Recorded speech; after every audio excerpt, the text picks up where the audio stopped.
Arunachala Shiva, Arunachala Shiva, Arunachala Shiva,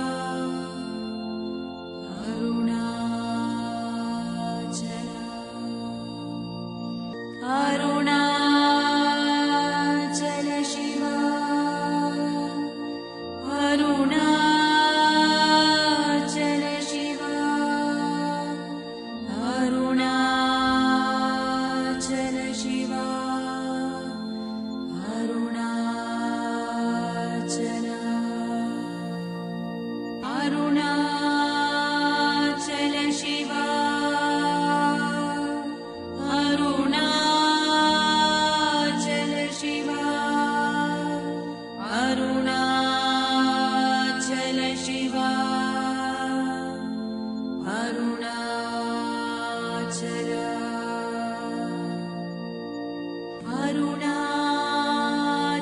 Shiva, Arunachala Shiva,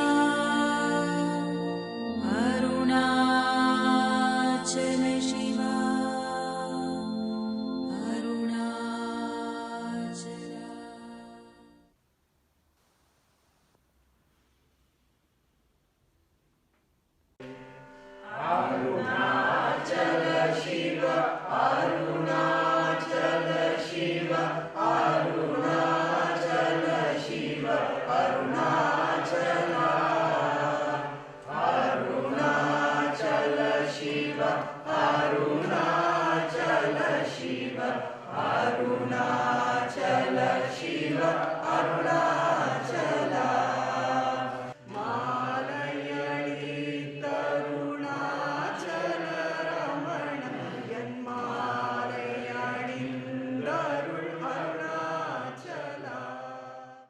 So, some of you remember 6 years ago on January 14th, when we inaugurated this shrine, we had the good fortune of having the Reverend Swami Tathagathananda Maharaj come for that day and give us a little talk. And also we have the good fortune also of having, he passed away, Swami Tathagathananda passed away about 1.5 years ago. And the new minister and spiritual leader of the Vedanta Society of New York kindly accepted our invitation to come and speak to us today. And some of you know Swami Sarvapriyananda and have met him at the center there and had attended many of his talks and during the functions there. So I'm just going to give you a little briefing on his background. He joined the order in 1994 and took sannyas in 2004. And then he was posted in the Hollywood temple there for a year prior to coming here. But prior to that, Swami served as the Acharya teacher to the monastic brahmacharis there, training in the training center in Belur Mutt. He has served the Ramakrishna Mutt in mission in various capacities, including being vice principal of the Degar Vidyapit Higher Secondary School and the principal of the Shikashana Mandira Teacher Education College at Belur Mutt, and the first registrar of the Vivekananda University at Belur Mutt. He has kindly accepted our invitation to address us on the practical methods of understanding and experiencing true spiritual fulfillment. So I'd like to welcome Swamiji. Celebrating Ramana Jayanti. Thank you for having me. The best teaching is the one given by Bhagavan Ramana, the teaching which is given in silence. Shankaracharya says in his Dakshinamurti Stotram, Gurostu maunam vyakhyanam, shishyastu chinna samshaya. The teacher teaches in silence and the doubts of the disciples are dispelled. That is the best teaching, and that's the preferred method which Ramana Maharshi used to transmit enlightenment. But since I am here, and if I stand in silence for 1 hour, I have a feeling you people are going to be a mite disappointed. So I guess I'd better say a few words. I heard this story, which may or may not be true. It was in a talk about Ramana Maharshi. So it's an anecdote about Ramana Maharshi. The story is very instructive. It seems one day a gentleman went to Ramana Maharshi and expressed his feeling that he was not particularly interested in the who am I method of inquiry. He was a devotee who loved God, loved Narayana, and his preferred method was bhakti, devotion to God. So he asked Ramana Maharshi that I really am not so much interested in who am I inquiring, but I love Narayana. So is it all right? Ramana Maharshi says, according to the anecdote, I don't know how historically accurate it is, Ramana Maharshi said, yes, it's all right. Oh, it's all right. And then after death, will I go to Vaikuntha, the abode of God, Vishnu, Narayana? Ramana Maharshi said, yes, you will. Oh, I will. And there will I see Narayana? Yes, you will. Oh, I'll see Narayana. Yes. And will Narayana speak to me? Yes, Narayana will speak to you. Oh, God's going to speak to me. Narayana will speak to me. Yes. And what will he say to me? And Ramana Maharshi said, he'll say to you, find out who I am. Now that seems to capture the essence of Ramana's teachings, Bhagavan Ramana's teachings. You see, the core teaching of Advaita Vedanta is that you are Brahman, the existence, consciousness, bliss, Satchidananda.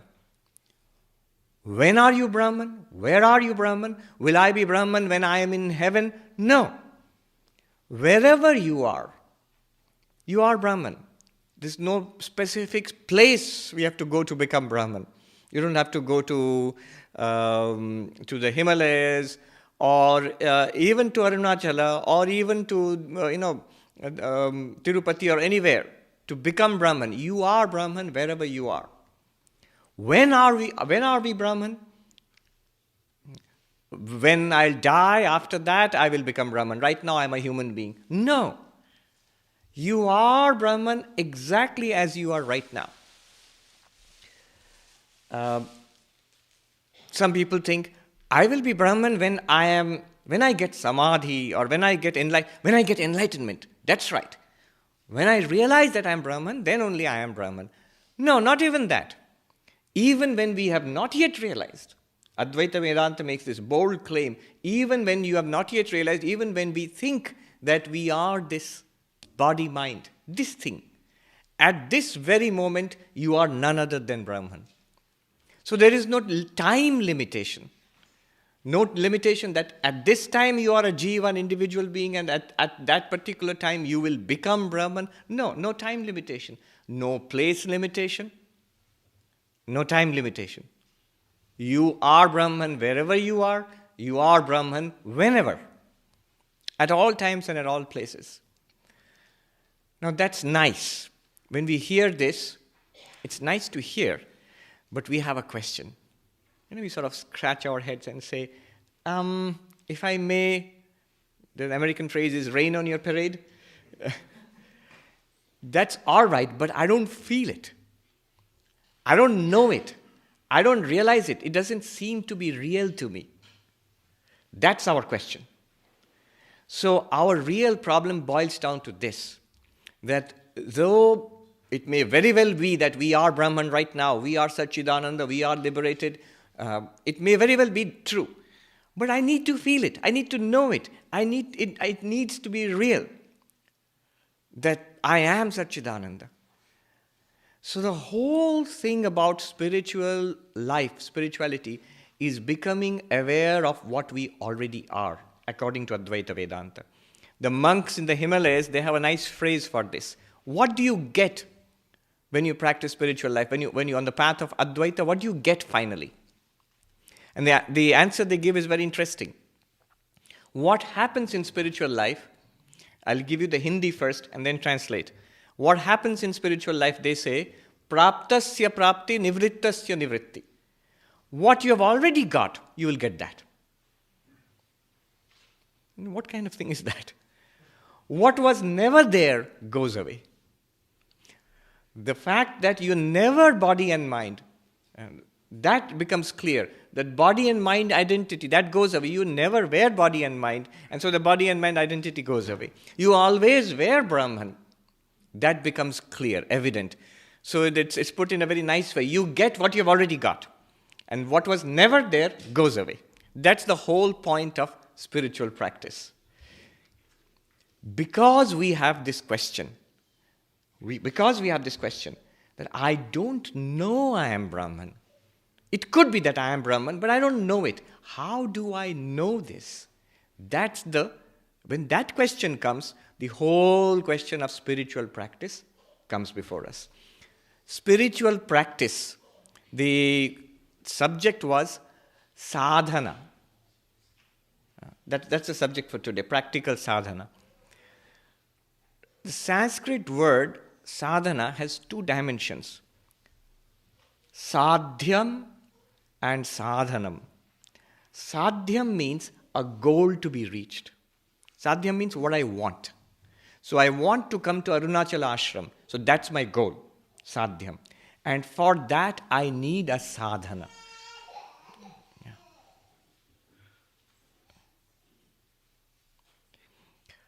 Swami Vivekananda once said that I'm fully convinced that when a baby cries, he's actually expressing the highest philosophy. It's only that we do not understand it.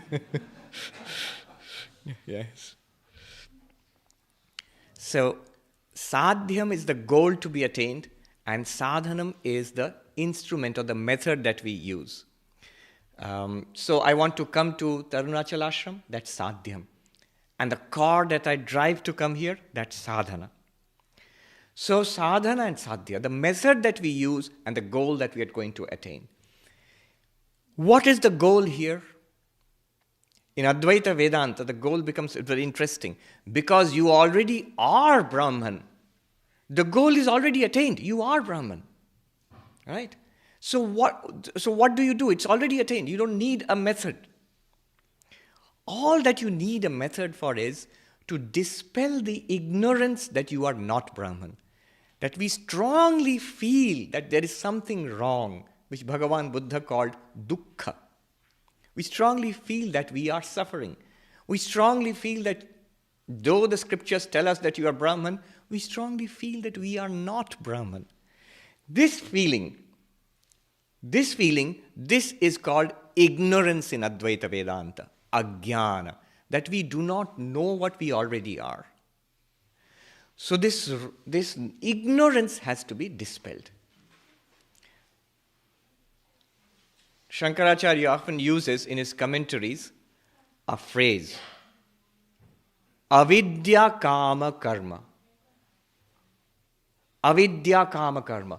Avidya kama karma means ignorance, desire, and desire-prompted action. This generates the network of samsara we are bound in. So, avidya kama karma, what is this ignorance? I do not know I am Brahman. I do not know that I am truly infinite. I do not know I am purnam, complete. That's ignorance. Not knowing this, it leads to the next thing, the kama, desire. I do not know I am complete, hence I want to be complete. So I feel if I get money, I'll be complete. If I get a relationship, I'll be complete. If I get a house and a car and the latest iPhone, I will be complete. I never am. Nobody ever has been complete in this way. But this persists, this persisting delusion. If I add something to myself, then I will be complete. Then I'll be fulfilled. I'll be happy if I get that particular thing or that relationship or whatever. And then I will be really, really happy and I don't want anything more. This delusion, this is kama. Where did it come from? Ignorance. Avidya, ignorance, and then kama. In between is error, bhranti, or in Sanskrit, in technical terms, adhyasa. An error happens. See, when I do not know that it's a rope, then the possibility of making a mistake appears, that I'll think it's a snake. Not knowing it's a rope, I think it's a snake. If I knew it was a rope, I would never make that mistake. If I knew I was Brahman, I would never make the mistake of thinking I'm body and mind, even while experiencing body and mind. There's so numerous stories about how Ramana kept correcting this error. For us, that's Ramana Maharshi. If you ask Ramana Maharshi that, are you this thing, this body and mind, no matter how beautiful, somebody said it's the most beautiful face ever seen, Ramana's face. He would say, no, I'm not this thing. But we make the mistake that we are this body-mind. From that error comes desire. The body needs something. It needs food and shelter and warmth, especially in this cold weather. So I need food, shelter, and warmth. The mind has many, many more desires. The desires of the body are not particularly bad. The desires of the mind are manifold more. So I think I need them because I think I am the body-mind. And prompted by desire, we engage in action, kama, karma. Once we engage in action, we are caught in the network of karma. Results keep coming to us. Karma, phala. Good action, punya, merit, and you get happiness. Bad action, if you're particularly naughty, then it leads to papa or demerit, and the result is misery. And we are caught in this network of pleasure and pain, generated by our own merits and demerits. Those are generated by our own actions, good and bad. And the actions are generated by desire, and desire is generated by ignorance. So the root cause of our trouble, even though you and I and all of us are Brahman, that self which Ramana Maharshi speaks about, we are that. We are one with Ramana. We are one with Ramana Maharshi right now. We always were. This ignorance that we are not, this ignorance alone has to be dispelled. So all of sadhana, this is the one point I'm making. Sadhana, method to attain a goal, sadhyam. So all of sadhana is meant to attain a goal not of becoming Brahman. You are that already. The method is meant only to remove ignorance about the fact that we are Brahman. So this is the takeaway. Today all I'm going to speak about is the whole purpose of sadhana is to remove this ignorance. Not to make us Brahman, but to remove the ignorance that we are not Brahman. Not to make us all right, but to remove the ignorance that everything is not all right. So that's the goal of sadhana in Advaita Vedanta. Removing ignorance. Ignorance about what? Not about physics, chemistry, or computers. Removing ignorance about what we are. Now you begin to make a connection between what Ramana Maharshi again and again and again said. When you're listening to this talk, what's important here? Ramana Maharshi would immediately say the talk is not important. What's important is find out who is listening to the talk. So, again and again, Ramana Maharshi's central teaching, find out who am I, is exactly this. It is a sadhana for removing the ignorance, not to become Brahman, but to remove the ignorance that I am not Brahman. So the central sadhana, the method used is knowledge. Knowledge of who am I. Why is this central? Why not meditation? Meditation should be central sadhana. Or why not devotion? Why not elaborate rituals? Those are all sadhana, those are all methods. Why not all of those? Why only knowledge? Because it's logical. What is the problem? The problem is ignorance. If the problem is ignorance, follow me on this. If the problem is ignorance, the solution can only be knowledge. It's logical. If my problem is I don't know physics, what's the solution? Should I worship the physics textbook? No, the solution is knowledge. Knowledge of what? Knowledge of physics. If I don't know who I am, Advaita Vedanta is telling me, Ramana Maharshi is telling me that you do not know who you are. If you knew who you are, all your problems would be solved. If that is the central problem, then the solution will always be knowledge. Are you with me on this? How do we get this knowledge? Knowledge of who I am. The traditional method is, in Advaita Vedanta, Shravana, Manana, Nididhyasana. Shravana means hearing. Literally it means hearing. Practically it means a systematic study of Vedanta. From a teacher, the Upanishads and the Bhagavad Gita and the Brahma Sutras and numerous texts, Vivek Chudamani and Ashtavakra and Avadhuta Gita, Vedanta Paribhasha, and so many, Panchadashi, numerous, it's a vast body of literature. And yet in all of this, only one thing is going on. Ramana Maharshi, Arunachala Ashrama, and all that vast Vedanta scriptures, all of that is about only one thing. There's only one thing going on there, or here. What am I? Who am I? By the way, just a little clarification here. You know, when Ramana Maharshi says, who am I? Find out who I am. I would refine that question a little bit. We are to take the question as meaning, what am I? Because who am I, especially in English, the answer would be, I'm an American, I'm an Indian, I'm a Hindu, or I'm a Muslim or a Christian, I'm a Democrat or a Republican. Those are our identities. That's not what Ramana Maharshi was asking. Closer to what Ramana Maharshi is asking us to inquire is, what am I? Am I this thing of flesh and blood? This body? It is born and it ages and it decays and gets old and it dies. Is this what I am? Or the mind, thoughts, emotions, feelings, ideas, memories, desires. Is that what I am? Or something beyond these, body and mind? So that's the question when Ramana Maharshi is asking. Who am I means, what is the reality about this thing which I call I, myself?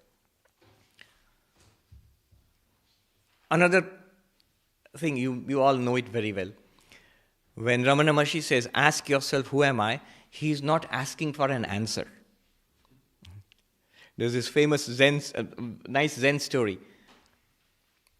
You know, the Zen teacher will give you a koan, a question, like a paradoxical statement, and you're supposed to meditate on it for hours and hours and hours together. So, for example, what is the sound of one hand clapping? So the student gets that koan and starts meditating. After some time, after a few hours, he comes, I've got the answer. The Zen teachers actually have a stick. Luckily, you don't have that here in Ramana Ashram. They have a bamboo stick on which they'll whack you on the head. Even, I've got the answer. And this teacher hits him on the head with that stick. Go back and meditate. Strange, you asked me to find out what's the sound of one hand clapping. I'm trying to tell you, you are hitting me. Anyhow, he goes back and meditates. The second time he comes running, even before he says anything, the teacher hits him with a stick on the head. Go back and meditate. And the final time he comes, he's calm and quiet and his face is shining with deep inner peace, and the teacher doesn't hit him with a stick. The teacher bows to him and said, you've got it. So who am I is not meant to give an answer. You're not supposed to give an answer or write a thesis about it. Who am I? And that's not what Ramana Maharshi is asking. The central way of the method in Advaita Vedanta to get this knowledge is Shravana, Manana, Nididhyasana. Systematically studying and hearing Vedanta. Once you do that, the knowledge should arise from within. Manana and Nididhyasana, the two other components, thinking, reasoning, and Nididhyasana is meditation. They are secondary. This hearing is primary. Somebody asked me, hey, is it just listening, to talks or studying something, listening, is that enough? Now that's a question that one must Consider very carefully. Apparently the answer seems to be very simple. Listening can't be enough. Our primary urge is to do something. Today's subject, sadhana. What am I supposed to do? Yet we understand, from what I have said, we understand doing something is not the solution. If you want to do something, remove the ignorance that you are not Brahman. And that removing the ignorance does not come from doing something, rather from knowing, from knowledge. And knowledge comes from listening, from study, from the knowledge which is transmitted by the scriptures or by the teacher. That has to come alive within us. So yes, I'll make a radical statement here. If you ask a strict Advaitin, is listening enough? It seems to be deep inside us, is that we have to listen to the teachings and then go out and do something. That's deeply ingrained in us. A strict Advaitin would say, listening is the final sadhana. The central sadhana is to listen to this teaching, because ultimately we want the knowledge which removes all others. Then what about meditation? What about bhakti? What about rituals? What about service and all of that? All of those culminate in this listening. All other sadhanas will culminate in listening to this truth. What is the truth? The Guru tells you that thou art. Tattvamasi. And we will get the realization, Aham Brahmasmi. So that this transmission from the Guru, the highest form of transmission is the silence which Ramana always bathed in and always radiated. That's the highest form of the teaching. Otherwise, one step lower is when the Guru teaches with words, the words of the Upanishads, that thou art. So listening is in fact the highest sadhana. In Advaita Vedanta, listening is the highest sadhana. All other forms of sadhana, whether it's Patanjali Yoga or Bhakti or whatever, you learn how to meditate, suppose Patanjali Yoga Sutras. You take up the book, you learn about meditation. Unless you actually go out and do meditation, it's not much good. You're a scholar of yoga philosophy, but you need to do that. You take up a book on puja. You learn how to do the puja. But actually, until you go out and do the puja, it will not give you a result. Advaita is different. See, I'm trying to emphasize the difference between Advaita and everything else. Advaita is different. Advaita is pure knowledge. You're not supposed to go out and do something. You're supposed to know it or understand. In fact, I'll put it in this way. We are in the realm of sadhana here. And I told you the goal of sadhana ultimately is not a positive goal to make you something. The goal is a negative goal to remove the delusion that you are not Brahman. Now, I'm reminded of what one Swami said in the Himalayas. Very nice. He says in Sanatana Dharma, in spiritual life, in eternal religion, there are only two ways. Only two ways. Jano ya mano. Jano means know it. Realize it. Get it. See it. That's jano. I can't. Then the other option is mano. Believe. You see, most people in the world today understand religion as faith. In this country, for example, the word used for religion, especially these days, is faith. What's your faith? Advaita Vedanta is not a faith. It's realization, it's knowledge, it's understanding, it's insight, it's getting it, jhana. Otherwise, until we get it, mano. Okay, take it for granted that it is correct. What the scriptures are saying, what Bhagavan Ramana is saying, what all the masters are saying is true. I don't get it yet, but I'll try to get it. So that is the core practice. Listening to these teachings and trying to understand it. When we try to understand it, there'll be doubts. And these doubts are clarified in the second component of practice, which is mananam. Shravanam first. Mananam is thinking, reasoning it through. I have doubts. How can I be Brahman? What is Brahman? How can I be Brahman? When I reason it through, all the questions that come to our mind. All the questions that come to our mind have answers. It's a vast body of all these texts. All the questions that come to our mind have been asked at some time or the other, and the answers are available. That's mananam. At the end of Shravanam, we should, if we don't get enlightenment, at the very least what we should get is all these teachers, all these scriptures, they are telling me one thing: I am Brahman. Aham Brahmasmi. That's what they're telling me. That's what it's all about. That's the end of conclusion of Shravanam. Then the problem is that doubts come. Mananam is the next stage. At the conclusion of Mananam reasoning, the first stage was, I know what the scriptures are telling me, but the problem was, I don't get it. I don't understand. I've got so many questions. At the end of the second stage, you will say, I know what the Upanishads and Vedanta is telling me, and now I understand it. I get it. But then what's the problem? I get it, but it seems to be an intellectual understanding. If I have the problem that it seems to be an intellectual understanding, I get it intellectually, but in my life it's not making a difference. I don't doubt it, what Vedanta is telling me, that in some sense, yes, I am Brahman right now, but it doesn't seem to be real to me. I'm still behaving like that old person. Then the third stage comes, nididhyasana, which is assimilation of the truth. Assimilation of the truth. By meditation on what you have got in Shravana in the first stage, what you have clarified in Mananam, now you say, I know what Vedanta teaches, I am Brahman, and I'm clear about it now, no more doubts. But it still has to become real to me. Then you meditate on that. Vivekananda says, tell yourself again and again that I am that, I am he, soham, till it tingles with every drop of your blood. Then it becomes real to you. Nididhyasanam. So that is the method, sadhana. Today's subject, sadhana. Let's see how I am doing. Okay, we have time. Now what happens? Is this enough? Again, we scratch our head and say, Swami, I have been studying Vedanta for 30 years. What you're saying is fine. I've been coming to the Arunachala Ashrama for 25 years or 40 years.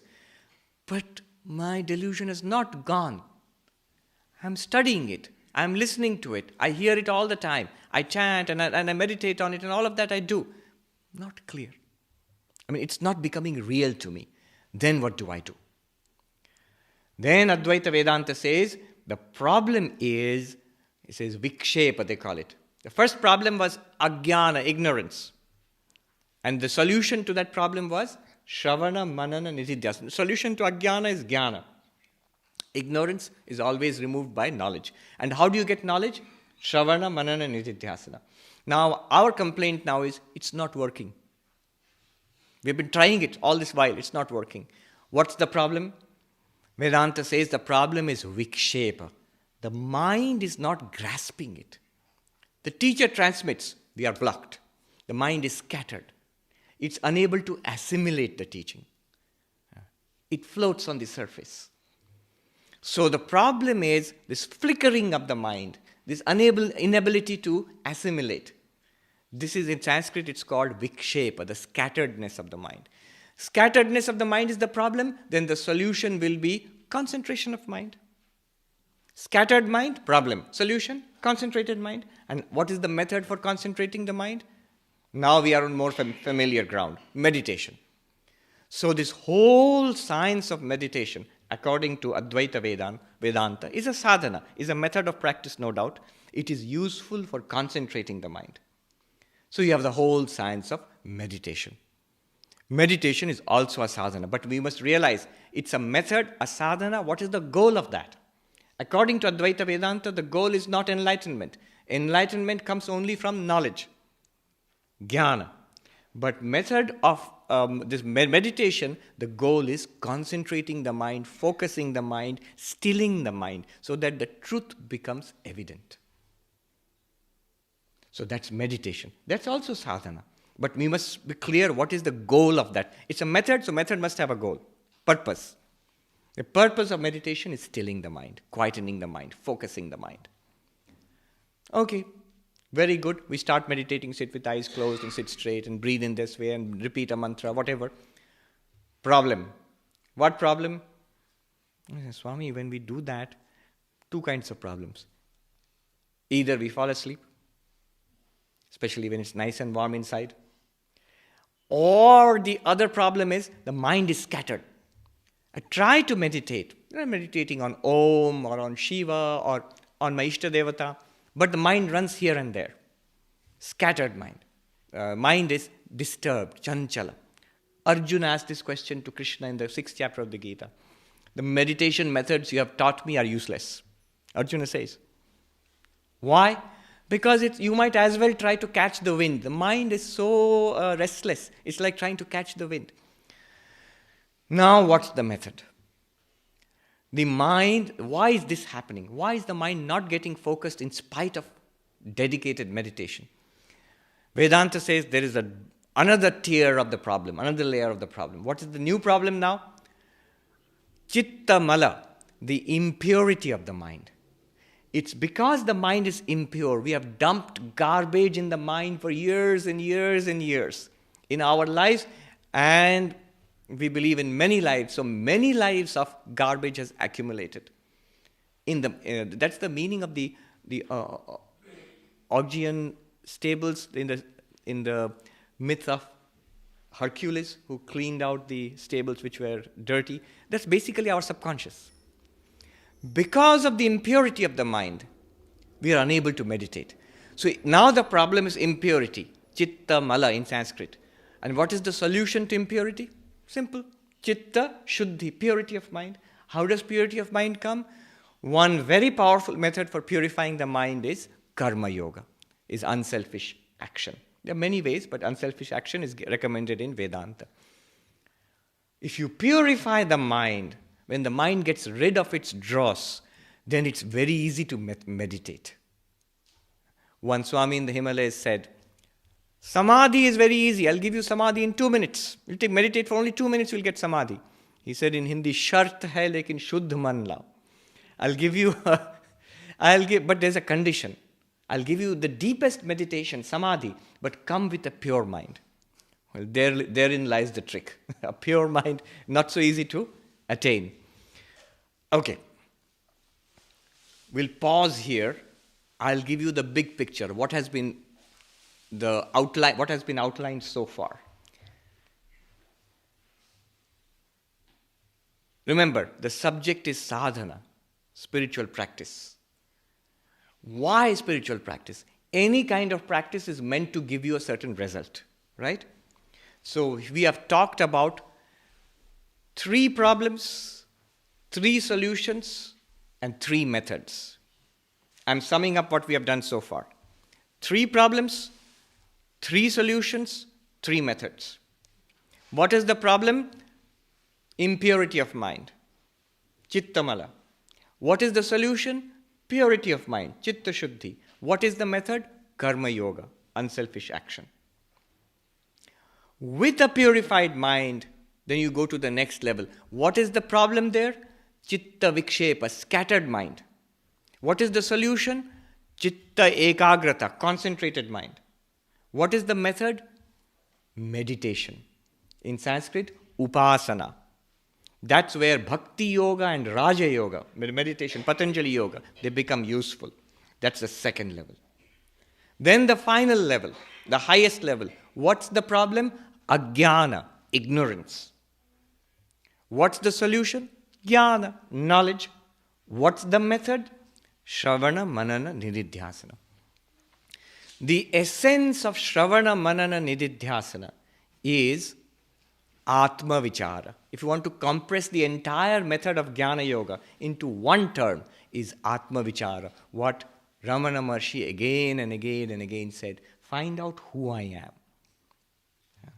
If you ask a question about sadhana to Ramana Maharshi, he will not give you a 1 hour long lecture. What is the sadhana? Today's subject, if you ask Ramana Maharshi, he would have said, find out who is asking. Find out who is asking. In the Mandukya Upanishad 7th mantra, there's a term, very deep term used, Ekatma Pratyasaram. Atma Pratyasaram. Follow this I consciousness.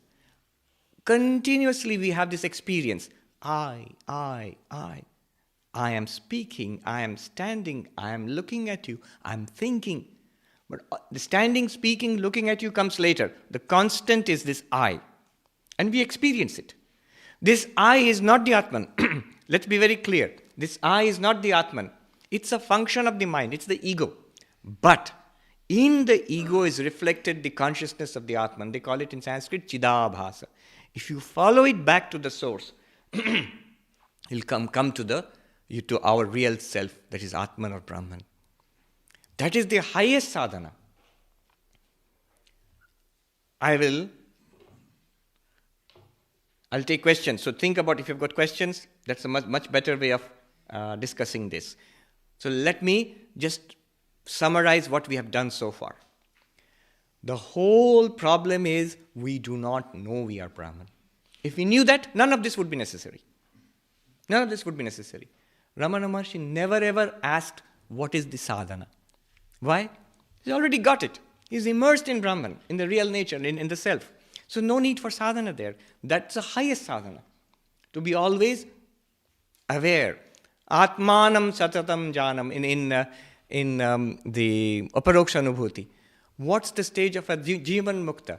Always immersed in the bliss of the Atman, the vision of Atman. Vision not in the sense of seeing this, that I am Brahman, is ever before that person. That person is no longer a person. It's one, he's one with Brahman. So that's the highest. So that's the purpose of sadhana, to become aware of our real nature.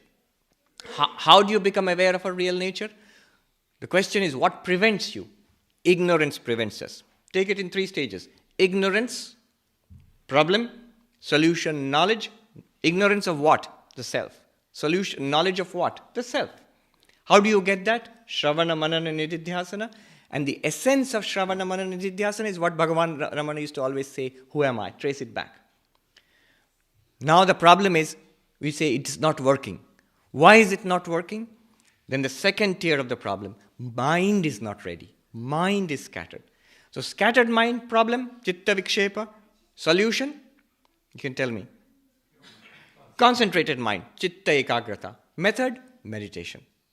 Upasana, yoga. We're trying that. What's the problem? Fall asleep. Mind is running here and there, not working. Then what's the problem? Third tier, bottom tier of the problem. The fundamental problem, impurity of mind. Chitta mala. Solution, purity of mind. Method, one method is karma yoga, unselfish action. I hope you've got the metrics in your mind clearly about sadhana. This is from the perspective of Advaita Vedanta, Shankara Advaita. Sadhana is like this. Sadhana, is it required or not? Not required. You are Brahman. What sadhana do you need? So the only purpose of sadhana is to remove the ignorance that you are not Brahman. I'm reading out the matrix, which should be in our minds by now. Now, what is the scope of sadhana? Ignorance, knowledge, Shravana, Manana, Nididhyasana. Scattered mind, concentrated mind, meditation. Impure mind, pure mind, karma yoga. What did I say? Problem, solution, method. The method is called sadhana. The solution is called sadhyam, goal. Sadhana method, solution is goal. And why do we need all this? Because we have these problems. My question to you is, why mind seems to be different than Brahman? Though it's the same. Please, I need guidance on this. Right. The question is, why does mind seem to be different from Brahman, though it's the same? Is the mind same as Brahman? In fact, Advaita Vedanta says yes. Not only is the mind same as Brahman, the body is also same as Brahman. You say, just a minute, Swami. Don't we always teach, we are not the body, not the mind, I am the self? That's the preliminary step of Advaita Vedanta. In non-dual Vedanta, remember the words, non-dual. If you separate the self, Brahman, Atman, from body, mind and universe, there's the universe out there, the world. Here is the body. I'm not the word. I'm not the body. The thoughts are there. The thoughts are also objects. I am not the thoughts, the mind. I am the witness of an ever-changing mind and body and universe. Now what I've done is a dualism. I've separated Atma from Anatma. Atma means the self, real self, and everything else is not me. This is not non-dualism. This is the first step to non-dualism. So when you say, is the mind same as Brahman? The first answer will be, no. The mind and Brahman are not same. Mind is different, Brahman is different. Atma is the witness of the mind. But that's only the first step. Once you realize Brahman, Atman, that I am Atman or Brahman, then when you look back upon the mind, and through the mind when you look at the body, and through the mind and body you look at the universe, the realization should be, I, the Atman, alone am all of this. Then only non-duality is established. This universe, body and mind are not second entities. Not second, not two, Advaitam. So I'm just confirming what you are saying, that the mind is also Brahman, body is also Brahman, the world is also Brahman. In what sense? When we mistake the rope for a snake, first we have to say it's not a snake, it's a rope. All right? Then you realize what the rope is. Once you realize what the rope is, then you also say what you saw by mistake as a snake is also the rope. Yeah. It's not that there are two things, one real rope and one false snake. There is no such thing as a false snake. That real rope alone appears as the snake. In fact, the Upanishadic examples of clay and pot are better. First, when you say it's a pot, the Upanishad says to you, Vedanta says to you, that, it's a pot, but there's a higher reality called clay. Oh, really? What's clay? You investigate carefully, this pot is made of clay. And when you investigate and understand what clay is, you realize every bit of the pot is clay. In fact, there is no second thing called a pot there. It is clay through and through. After you have understood that the pot is made of clay, every bit of it is clay, does the pot disappear? No, the pot is still there. Can you not still use the pot? You can still use the pot. Can you not call it a pot? You can call it a pot, though you know it's clay through and through. In the same way, when an enlightened person realizes his or her own identity as Brahman, then realizes the mind and the body and everything else is also Brahman. Now coming to the point, your question, why does it seem different? It seems different, I'll give you the answer at two levels. The first level is, it seems different because of names and forms. Let me ask you a question. This lectern, podium, is made of wood. It's made of wood. So why do you think it's called a podium? Why is it a podium? Because of the form, rupa. Because of the name, nama. Because of the function. It functions as a podium. Vyavahara. Nama, rupa, vyavahara give it a unique identity and use, and it seems to be a different entity. Similarly, when thoughts come, same consciousness, Satchidananda, but it takes a vritti, like a ripple coming on the surface of the lake, like a little wave coming, then we say it's a wave. It's still the same lake, it's the same water, but we call it a wave because it looks different now, it acts different now.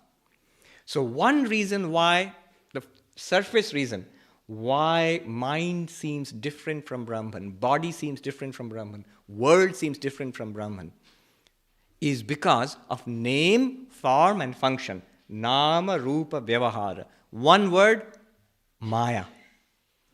One word used in Vedanta is maya. Because of that.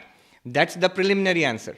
The real answer, you know what's the real answer? Why it seems to be different from Brahman?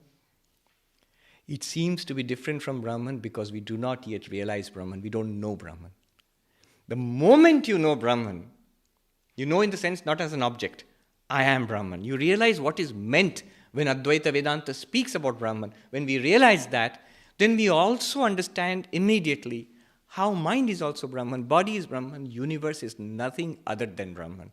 The word used is, you have to use it carefully. All this is nothing other than Brahman.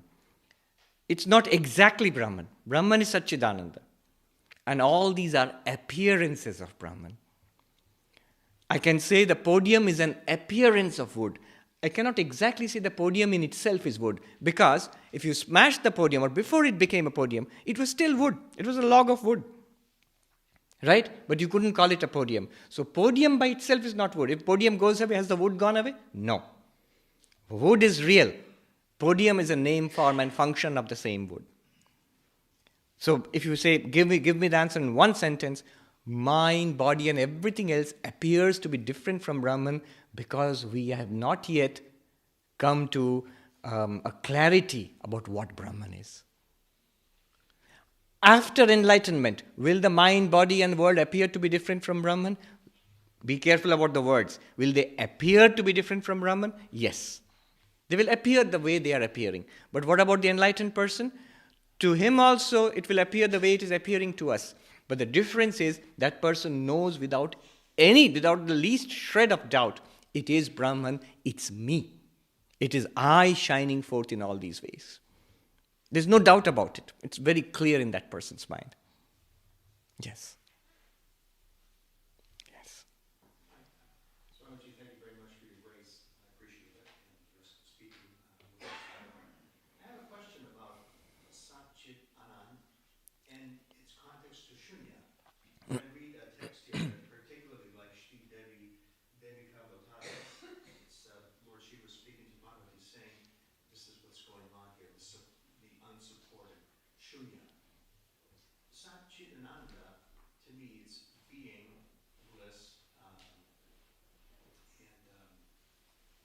truth, Satyam. How does Shunya fit into that? Because if your witness being, is the witness that Shunya? That Shunya the witness? All right. The question is the relationship between Shunya, the void, emptiness, and the Vedantic formulation of Sat Chid Ananda, existence, consciousness, bliss. How are the two related? They seem to be opposite. How are they opposite? Being and non-being, is and is not. They seem to be opposite. That's why there's a big conflict between Buddhism and Hinduism. Buddhism seems to say there is no Atman. Find out who you are, the self. Buddhism seems to say there's nothing. What will you find? There's nothing. That you're not there. That's what you will find. And Hinduism seems to say you will find that you are the immortal Atman. Now they seem to be in conflict. They seem to be, but they are not. Actually, when you investigate deeply, when you see the most sophisticated formulation of Vedanta, which you find in Advaita Vedanta, and the most sophisticated formulation of Buddhism, which you find in Madhyamaka Buddhism of Nagarjuna, which is the central philosophy of Tibetan Buddhism, for example. Nagarjuna's conception of Shunyata, and Advaita Vedanta conception of the Turiya Brahman. To your amazement, you find the same language is being used. Gaudapada says the ultimate reality is Chatushkoti Vinirmukta, beyond the four alternatives. Nagarjuna says Shunyata is Chatushkoti Vinirmukta Tattvam, beyond the four alternatives. What are the four alternatives? Is one, is not two. Both is and is not, three. Neither is nor is not, four. And what's the truth? Neither of these four. Who says this? Advaita says this. Who says this? Buddhism says this. But Advaita calls the truth Brahman, Satchidananda, and Buddhism calls it Shunyata, emptiness. And it's beautiful actually. If you consider both, you will see both are talking about the same thing from different angles. One from a positive angle, one from a negative angle. Many scholars will not agree. Many traditional Vedantic scholars will say Buddhism says it's emptiness. I remember I once had this argument with one of my teachers who was a professor, retired professor of philosophy, a master of Advaita Vedanta, who's written texts. Nirodharan Chakravarti, he has a text called The Concept of Falsity in Advaita Vedanta.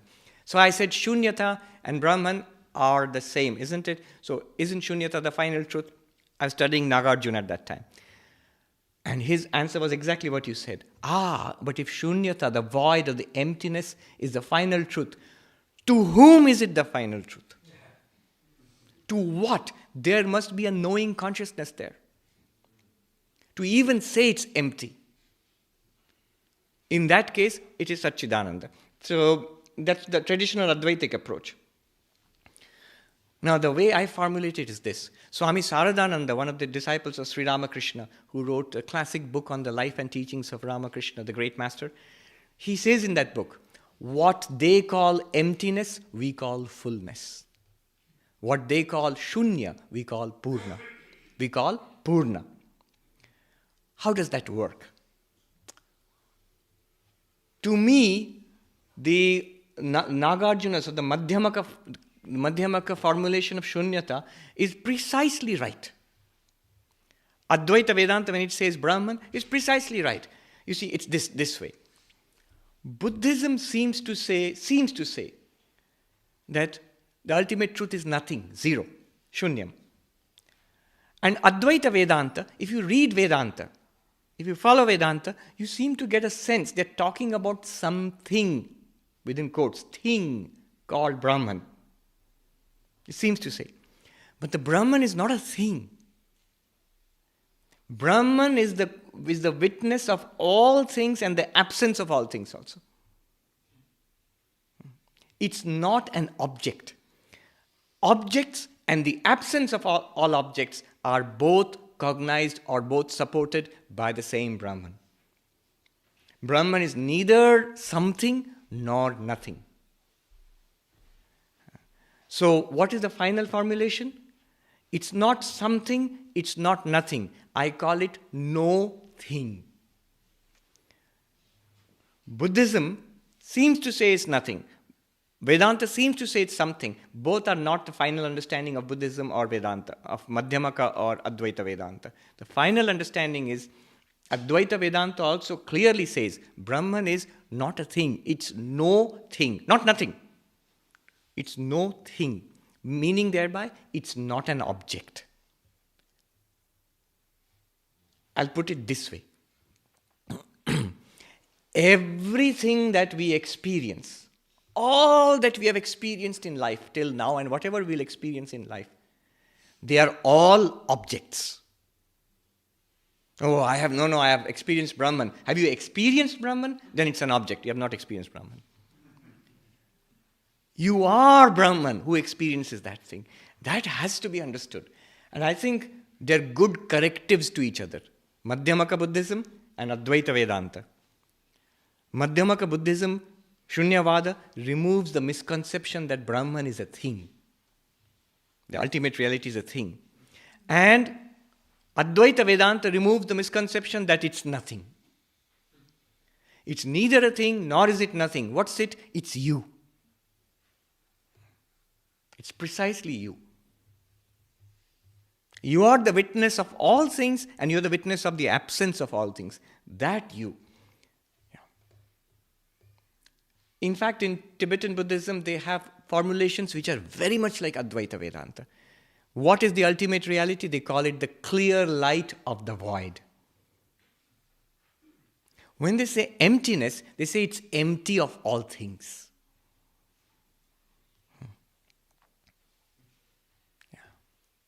I don't know if that clarifies things or makes it confusing. Yes. Is this the problem with the language pointing? Yes. And that is where the science comes into that level.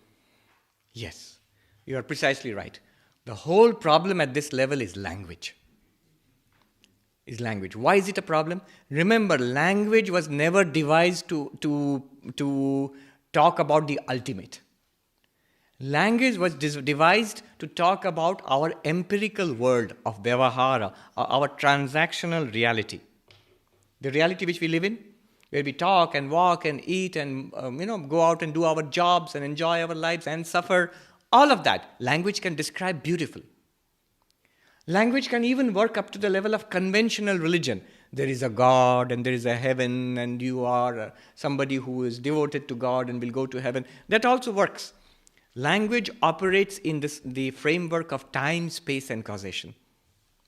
I think Wittgenstein, the great philosopher, maybe the greatest philosopher of the 20th century. He put it beautifully. In his book, Tractatus Logico-Philosophicus, he put it beautifully. The limits of the world are the limits of language. Or the limits of language are the limits of the world. He put it beautifully. And he says, what lies beyond, we must pass over in silence. Limits of the world, this world of time, space, and causation. Language is suited to describe it. But when you talk about something which transcends the reality of this world, that Satchidananda or that Shunyata, language cannot adequately describe it. That's why one of the things again and again said about Brahman is avang manasa gochara, which you cannot express by language, which you cannot express, cannot grasp by thought. You can't see it, you can't hear it, you can't smell it, taste it or touch it. You can't think about it, you cannot speak about it, you cannot understand it, you cannot remember it. Then how is it at all we're going to realize it? It's because you are it. So language does not work. Now the problem with teaching is, whether it's Shunyavada, Nagarjuna or Shankara, they have to use language. Upanishads are language. Now how can you express the inexpressible? How can we express the inexpressible? So the Upanishads in Vedanta and also in Tibetan Buddhism, they have devised techniques to get around this problem. What techniques? One or two I'll share with you. That's the ultimate. But language. How can you use language to express the inexpressible? There are some techniques are there. For example, you are saying that you cannot speak about it, right? You cannot describe it with language. Yes. All right. But what you can do with language and say what it is not. You can't say what it is. But can you say what it is not? Yes. That's the method of neti. Yeah. They call it the apophatic method, the negative method, the via negativa. Neti. Not this, not this. How does it function? This universe, everything that you see, hear, smell, touch, think, whatever you have thought about, whatever you have understood in life, whatever we may yet experience in life, all of that, A to Z, it's not Brahman. Okay? Then the next problem will be, if this is not Brahman, then what remains? Nothing. So Brahman is nothing?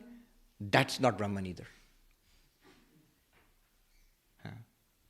It's not all things, it's not nothing. You are thrown immediately into silence. What is that silence? It's you, the real you. If you eliminate all things from your conception, self-conception about yourself, body, mind, and identity, eliminate all things. Eliminate means in understanding. You will come to that. So that's one technique language has used. Upanishads have used. Neti. There are other techniques. One technique is where it's called implied meaning. We will not go into that. Lakshana, technique of implied meaning. That thou art, tattvamasi. That means Bhagavan. Thou means you. Now remove all the qualities of Bhagavan and remove all the qualities of the Jiva. What remains common to both of them is Satchidananda. So there are these different techniques which have been used. Highest of all the techniques is silence. That Bhagavan Ramana used again and again and again. But he could communicate. In our level of silence, we'll just fall asleep if you just sit quietly. But Ramana Maharshi could communicate the highest truth through silence. There was another question? Yes. I'll come to you. There's a question there. Yes.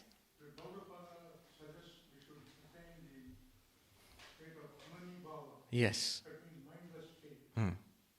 My question is, if you don't have mind, how are you going to transact in the world you are living? Right. Thank you. Amani Bhava and the Atman are one and the same.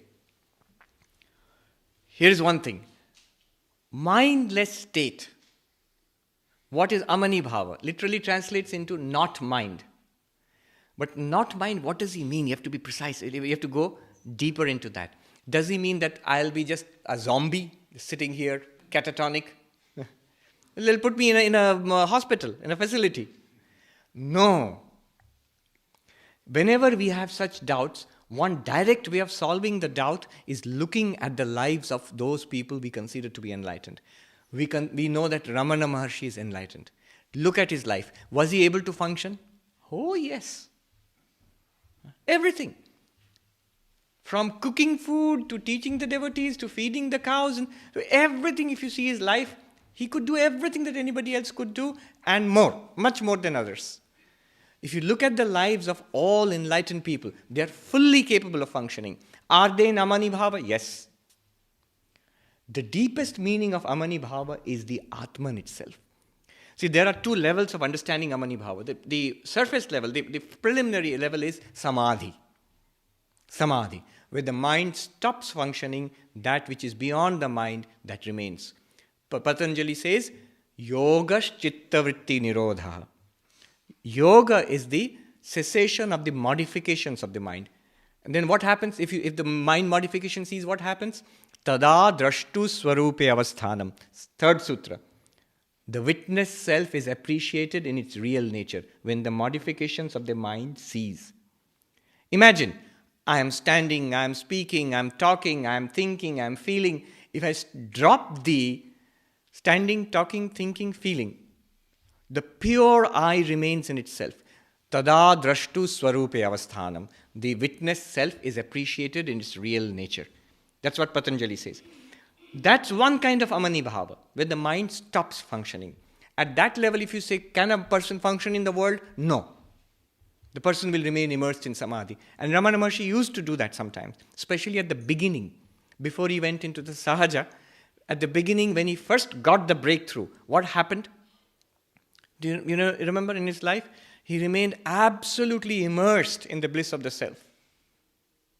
In a nirvikalpaka avastha. Was he able to function? No. Somebody else had to come and take care of him and feed him. Otherwise, the body would have gone away. And it nearly did. Body was damaged. There's so many stories we read. How he went under the basement of the temple and stayed there. And unable to function. Because you're not even aware of the names and forms. You are immersed. If I say that clay pot, if you are immersed in the clay identity, you won't be able to use the pot. You're not even aware of it being a pot. It's just the clay. If you are immersed in Satchidananda, an infinite ocean of existence, consciousness, bliss, then I am a body and that is food. I have to take the food and put it in this body. That feeling will not be there at all. Then the body will deteriorate and die unless somebody takes care of it. So that's one kind of Amani Bhava. But there is a higher level. There is a deeper level. The Sahaja state which Ramana Maharshi inhabited after that. Where you can use the mind. If you use the pot to store water in it, is it any less clay? It's still clay, right? Every bit of it is clay. You can use water. You can store water, Ganges water in it. You can call it a pot. You can use it like a pot. You know all the time it is Satchidananda. You can use the mind and the body and function perfectly well in the world, better than anybody else. Look at Krishna, greatest karma yogi ever, fully enlightened, all the time conscious of his divine nature. In fact, many of the enlightened persons, they function fully well in the world, better than most other people, and they were aware of their own divine nature all the time. That is the real meaning of Amani Bhava, and that's what Gaudapada means ultimately. But this preliminary stage, one may not be able to function for some time. Sri Ramakrishna, for example, used to go into Samadhi every now and then. Then he could not function. He would stand like a picture. Often a description is he was standing like a picture. Even his heartbeat would stop. So that is a Samadhi avastha. But in Vedanta they call a Vyutthana avastha. Coming out of the Samadhi, seeing the world and the body and the mind and knowing it all to be Brahman. When you realize that the ornaments are gold, the necklace is gold, the earring is gold, the bracelet is gold, but that does not prevent you from putting the necklace here and the earrings here and the bracelet here. You know it's all gold. You don't think that, oh, it's gold. I'll try to put the bracelet here and the earrings I'll try to put here. No. You know the name and the form and the use. But you know the reality is Satchidananda. It's still an ocean of Satchidananda. Yeah. That is the real Amani Bhava. The thing is, it's available to us right now. Atman itself is always in Amani Bhava. It's easy to realize Brahman, that we are Brahman right now. Right now. It's always available to us. Our only problem is, I think, I am the body trying to realize that I am Brahman. No.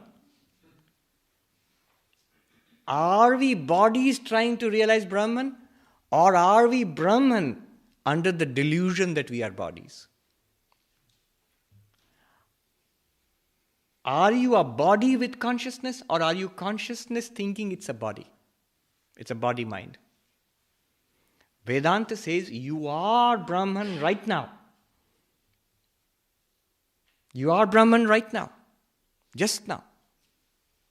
Only with the appearance of the mind and the body, through the mind we think we are this body. Change the sadhana in this way. From now on, think that I am Brahman. How can I get rid of this body identification? That body will still be there. Don't worry, body will not disappear. It will be there with all its problems, it will still be there. But I am not it. Are you aware of the body? Are you aware of the body now? Because of the pain or Yes. Correct. Okay, do it step by step. with the dhyana meditation. At times, Yes, correct. No, that's perfectly honest. That's wonderful. So there's a pain. If there's a pain in the body, are you aware of that, the pain in the body? Yes, of course. That's why I'm telling you. If you are aware of the pain in the body, who or what is the one which is aware of the pain in the body? Right now, I feel the body. What feels the body? You will say mind.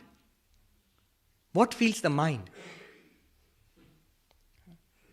That which feels the mind and the body, that one is not the mind and body. That one is you. Vedanta says something incredible. We say, I feel the pain, so I am in pain. I feel the misery in my mind, so I am miserable. That's why I want to be spiritual. I want to go beyond misery. Vedanta says, if you feel the misery in the mind, then you are the knower, the witness of the misery in the mind. You are not miserable. If you look at this, you're looking at this podium.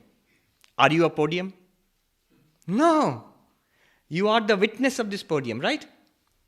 Follow this carefully. You're looking at the podium. So are you a podium? No. You are the witness of the podium. The knower, you, and the podium, known, are two different things.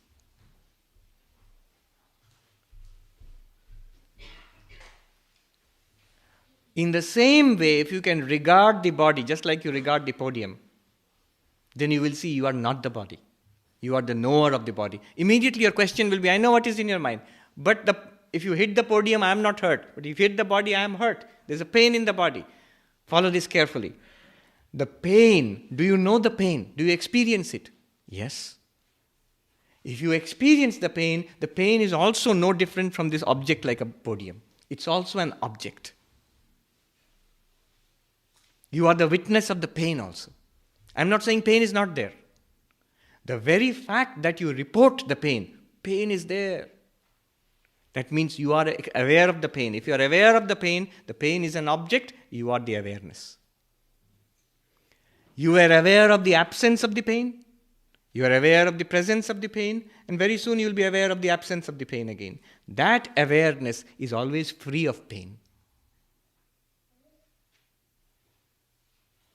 The awareness has no pain. It reports the presence of pain in the body. Think about that. Tell me when the time is up. I delight in this, so I can carry on all afternoon. Okay, there's a question there. You have to wind up, yes. Okay, that's the last question, yes. I had a question about everything is so beautifully deconstructed, starting from sadhana, Yes. problems, karma yoga, and the purifying of mind. Yes.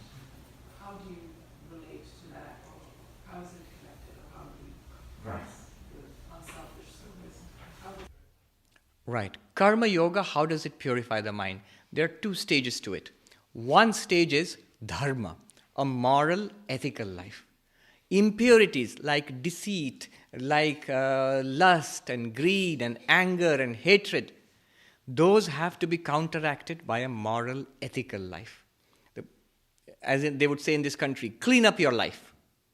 As far as possible, clean up the life. Let it be a moral and ethical life. But karma yoga is beyond that. One can be moral and ethical within the limits of morality and ethics. I still pursue my selfish goals. Yeah. I'm paying my taxes, but I want to be a rich person who's paying taxes. I want to enjoy my life. I'm not going to overstep the bonds of decency, but I'm going to go out and party and have fun. So those are also self-oriented goals. It's still selfish. When I go from ethical and moral life to unselfish action, I am doing something for the benefit of others. When I offer a puja, I say, here is the puja I offer to the Lord. I don't want anything in return. I love thee, therefore I do it. So then action becomes unselfish. You see, otherwise what happens is, all our action, ethical or unethical, is basically meant to make this fellow happy. This bundle of flesh and blood, I think this is me, so all that I do, good and bad, is to make this thing happy. But here is the fundamental problem, that this is not me. So if you are going to realize that, I have to cut this knot of selfishness, which ties me to this body-mind. So a powerful method is to engage my body and my mind in unselfish action. Advaita Vedanta, finally, what realization will you get? I am all of this. So why only act for the benefit of one particular body-mind? Then let my actions be for the welfare of humanity. Let my actions be, if you are devotionally oriented, let my actions be a puja to the Lord. So that is karma yoga. How does it help? It cuts at the very bond of selfishness. Why is selfishness a problem? Selfishness with a small s. What Ramana Maharshi is talking about, find out who I am, is self with a capital S. That self is common to all. But my selfish action is directed to this particular body and mind, or to that which is connected to this body and mind. My family, my wife and children and my relatives and my company, me and mine. That's what ties us deeply to this earthly life. That is the source of impurity.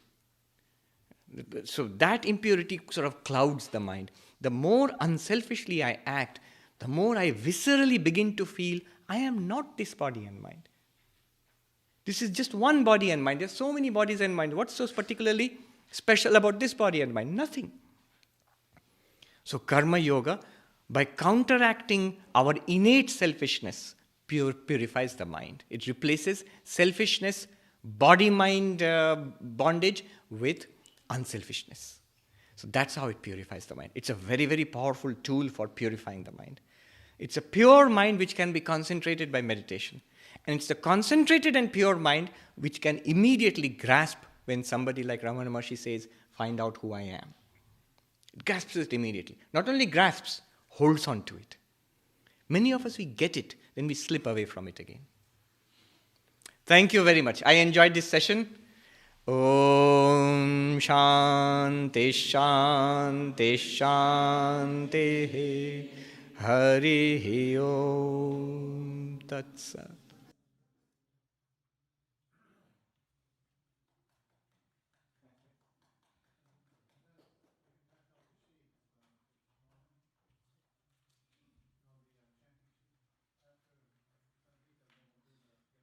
Happy birthday.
कृष्णपिङ्गलम् ऊर्ध्वरेतं विरूपाक्षं विश्वरूपाय वै नमो नमः ईशानः सर्वविद्यानाम् ईश्वरः सर्वभूतानां ब्रह्माधिपतिर्ब्रह्मणोऽधिपतिर्ब्रह्मा शिवो मे अस्तु सदा शिवो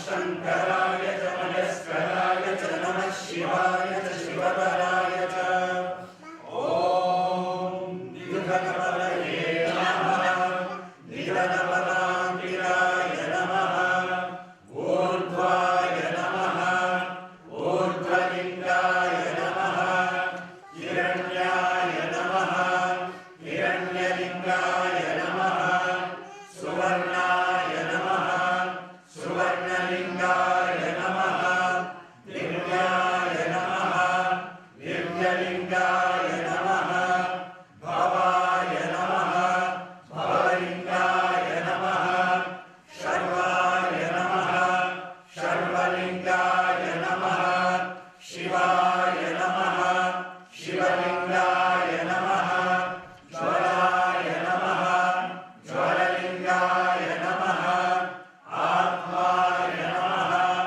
आत्मलिङ्गाय नमः परमाय नमः परमलिङ्गाय नमः एकसोमस्य सूर्यस्य सर्वलिङ्गं स्थापयति पाणिनं पवित्रम् सद्यो जातं प्रपद्यामि सद्यो जाताय वै नमो नमः भवे भवेनादि भवे भवस्व मां भवोद्भवाय नमः वामदेवाय नमो ज्येष्ठाय नमः श्रेष्ठाय नमो रुद्राय नमः कालाय नमः कलविकरणाय नमो बलविकरणाय नमो बलाय नमो बलप्रमथनाय नमः सर्वभूतदमनाय नमो मनोन्मनाय नमः अघोरेभ्यो प्रघोरेभ्यो घोरघोरकरेभ्यः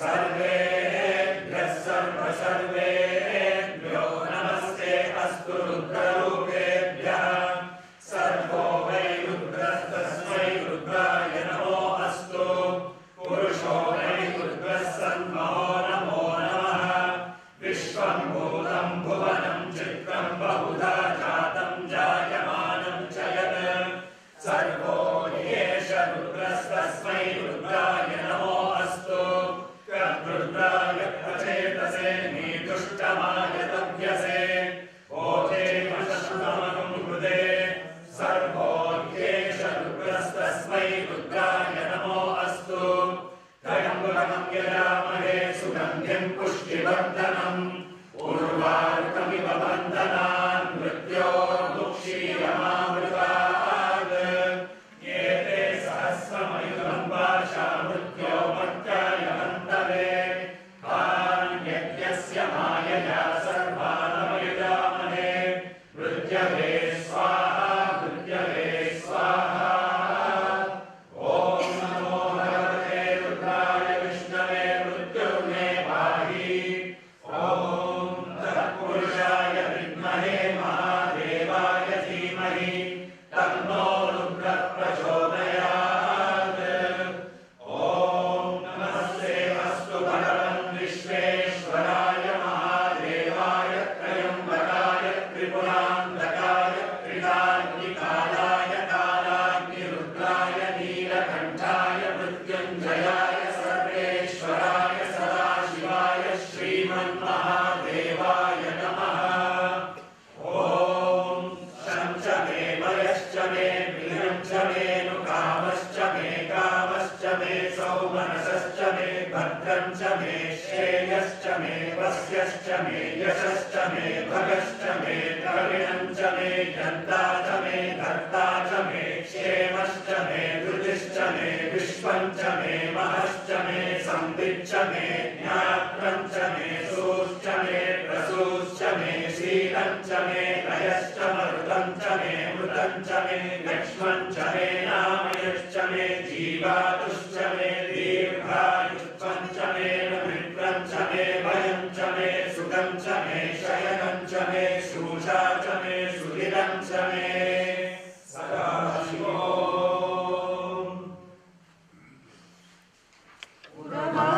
दम्पती सुन्दरी सुन्दरेशात्मजाय मङ्गलं वरपराशरगोत्रजायते प्रमादिषूदनुषु पुनः शुभवाय जय मङ्गलं दैत्यशुभमङ्गलम् कर्मणा न प्रजया धनेन त्यागेनैके अमृतत्वमानशो परेण नाकं विहितं गुहायां विभ्राजते तद्यतयो विशन्ति वेदान्तविज्ञानसुनिश्चितार्थाः सन्न्यासयोगाभ्युदयशुद्धसत्त्वाः ते ब्रह्मलोके तु परान्तकाले परामृतात् परिमुच्यन्ति सर्वे भगवद्वितापं परमेशभूतं यद्यन्तरीकं पुरमद्य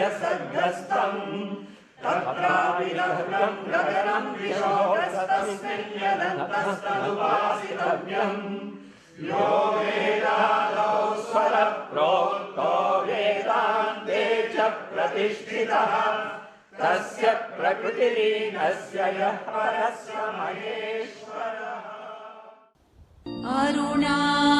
अरुणाचल शिवा अरुणाचल शिवा अरुणाचल शिवा अरुणाचल अरुणाचल शिवा अरुणाचल शिवा अरुणाचल शिवा अरुणाचल अरुणाचल शिवा अरुणाचल शिवा अरुणाचल शिवा